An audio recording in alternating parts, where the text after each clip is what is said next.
Manyen kamodo ni kambi KOP mar Kiwasko koro kuyo chunyo ganda mawuok Kisumu kalore kod achiedh nade ma pi nam lolwe magolo tik marach kendo nego nyaka rech.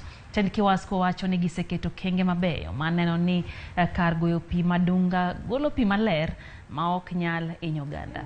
Kiwasko bende wacho ni gitiyo kod masin mamedo muya e pi mondo mi ogol tik marach no kendo kara chemicals kata yedhe maricho mag thiedho pi sani gisemedo kelo. Eriko Koth ma ochung' ne weche ler mar pi ma igoyo kendo chwalo e ute god. Odundo wacho ni jo Kisumu kik bed kod luoro moramora e wi pi machopo e utegi.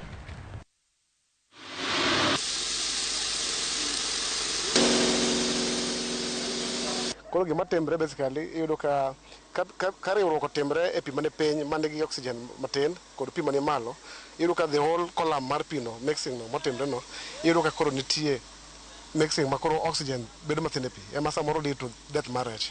To mano affect jo rech. To wan jothiedh pi iyudo ka gigi bende choponwa kama wathiedhe pi. Sama ochopo gi harufu moro marach kendo ochopo gi high organic content matamo thiedho.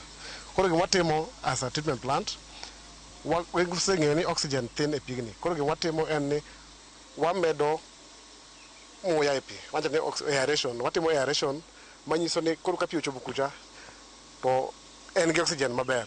Koro kik gibed gi panic moro amora, gibed ni ging'e ni pi ler kendo ka nitie rach moro to wang'ade mok chopnegi. Koro sama giyude no ero ging'eyo ni pi no wa ensure ni pi maler kendo ginyalo modhe kaka dwarore.